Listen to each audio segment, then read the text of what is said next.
Yep, that's right. I picked the next place I'd call home by blindfolding myself and pointing to a map. And if you think that's responsible, I only gave myself 30 days to do it. This calls for me hiring a real estate agent without ever meeting them and spending hundreds of thousands of dollars on a house without ever actually seeing it. But hey, what could go wrong, right? It looks like it's gonna cost around $10,000 to get the work done. Now for some backstory, I currently live in Austin, Texas, and I have been for the past several years. And over this time, I've noticed an absolute spike in housing costs. And with the average price to buy a home in this area, it makes it a major challenge to find somewhere affordable to live. Now, I was actually having this conversation with one of my friends and jokingly told them, now I bet I could pick anywhere else in the country to buy a house and it would be probably a fraction of the prices here. But then I actually started to think about it and wondered if it was possible. So I decided to put it to the test by doing one of the most careless things that I could think of. Blindly pointing at a map of the United States, and wherever my finger landed, I'd buy a house there. Now there are a few ground rules. Number one, because of my desire for a cheaper living, I'd only have a budget of around $100,000 to spend on a house. Two, I'd need to find the house and agree to buy it from the seller within 30 days. And three, there'd be no backing out of the deal no matter what. Oh, and if my finger lands on California or New York, I get an automatic do-over. Where the hell? Alright, that'll count. Okay. I was trying to find the loss. This is it then.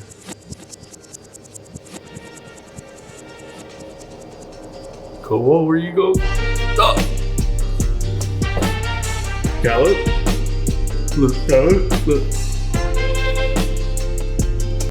Oh my God, bro. Now, at this point, if you're anything like me, you're probably wondering, what the hell is in Mississippi, bro? All right, what's Mississippi known for? Mississippi is home of the world's only cactus plantation. Okay. Mississippi's lowest point lies along the Gulf of Mexico shore. The state has around 825 cotton fields. So with that, I was eager to start my house hunt. Although there was no shortage of houses listed for sale in Mississippi, home prices within my budget led me to the southern part of the state near the coast. More specifically, these three cities: Biloxi, Gulfport, and Pascagoula. Surprisingly, I was able to find a number of seemingly decent homes for around the 100K mark, which is absolutely unheard of in or around the Austin area. So the next step was to find a realtor that I felt I could trust and that wouldn't try to sell me a complete nightmare. And this was actually a lot more difficult than I thought it would be. I reached out to what seemed like 100 different realtors and didn't feel good about any of them until I came across this agent. See, during my first call with Chelsea, she mentioned that at times it might seem like she's trying to convince me not to buy a house because she was going to tell me the good, bad, and ugly about every property so I could make the best decision. And that was exactly the type of agent I needed. So we wasted no time and started off that day by Chelsea calling me on FaceTime and virtually showing me this listing of a 3-bedroom, 2-bathroom house. Now this one gave me a real Airbnb vibe, but overall seemed to be a decent home. Now while Chelsea was walking through the house, she noticed that it seemed to be some uneven dips in the flooring, likely caused by the house being raised off of the ground. And needless to say, this house was deep into a flood zone. It was originally listed at $119,000, which seemed to be a good price, but because of some of the concerns, I decided to pass. The next listing that we looked at was of a 2-bedroom, 2-bathroom house where the seller was asking for $130,000. Although it was nicely renovated, I wasn't impressed with the size of the home.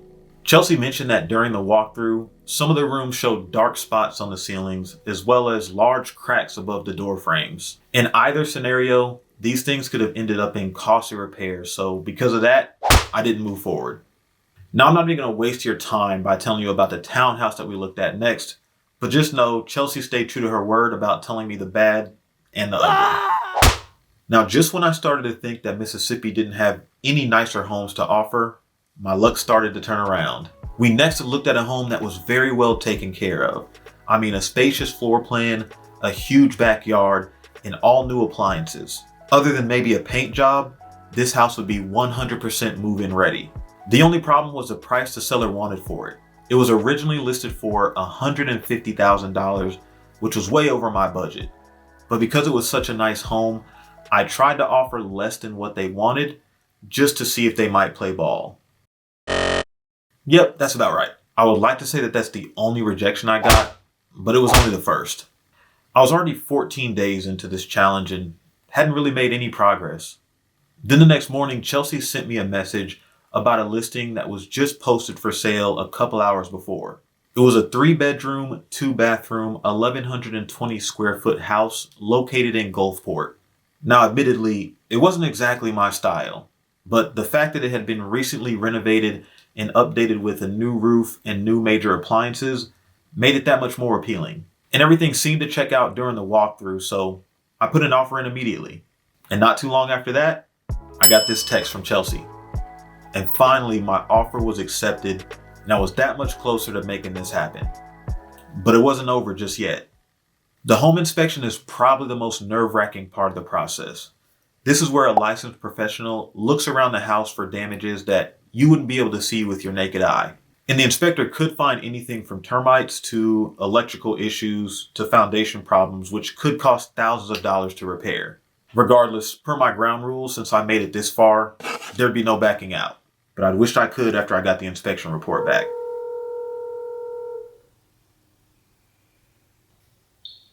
Hey, what's up? What up, man? Not much.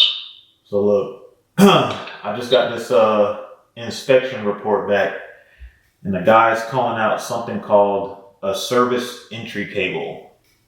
What is that? I have no idea, but I looked up a couple quotes to get it fixed, and it looks like it's going to cost around $10,000 to get the work done. $10,000? That's what I said, bro. Most of what was found during the inspection was minor stuff like small cracks in the driveway or dirty exhaust vents that just had to be cleaned. But the major issue that was found is that the power line to the house wasn't installed correctly. And this power line essentially runs from the electrical pole in the street directly to the house to give electricity. The issue the inspector noted was that the electrical line set too low on the house and could be a potential safety hazard. And looking at what it would cost to get this done, it would be thousands of dollars down the drain. And I didn't really know what to do. So I ended up calling Chelsea just to see if she had any advice or maybe connections for people who could do the work for a little bit cheaper. As I was telling her about the issue, she politely interrupted me and said, actually, you don't really have to get any of the repairs done. She explained that since this was an older home, it was exempt from needing to have any updated power lines, and that I didn't have to fix it unless I wanted to. Wanted to. What you think I did? So avoiding this catastrophe, I was ready to seal the deal on the house. To finalize the sale, I had to show up in person to sign off on all the paperwork. So I packed my bags to fly 600 miles to a place that I never knew existed. I'm a real big spender and a big tip giver. Not a star right now, but I'ma be a big ticket in the coupe. 2-seater, gas, check the meter. We just keep on going up and bringing everybody. But when I landed in Gulfport, something just wasn't right. Which was that you've watched this video up to this point and still haven't liked and subscribed yet. So go ahead and hit the thumbs up button on this video and subscribe to the channel, or you'll be cursed with bad breath or something. Anyway, once I got there, I spent most of my time just checking out the area. I was so nervous it was going to be some sketchy place that I really wouldn't like at all. But to my surprise, it was exactly the opposite. Both the city and the people had a real small town vibe that was unexpectedly welcoming. I would be just a few miles away from a trendy outlet mall, surrounded by some of the major local attractions that Gulfport has to offer. And probably the best part of all is being minutes away from these absolutely beautiful coastal views that they have in the area.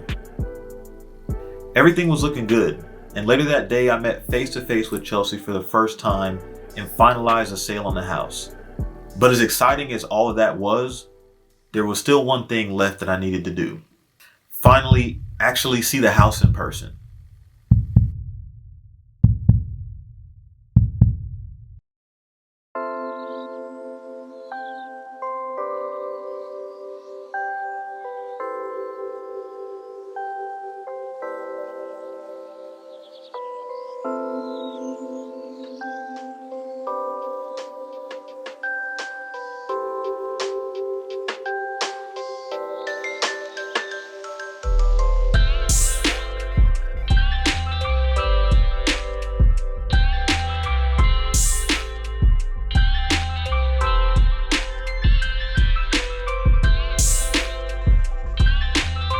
Walking through the house, this is a very simplistic yet beautifully renovated home, especially considering what I paid for it.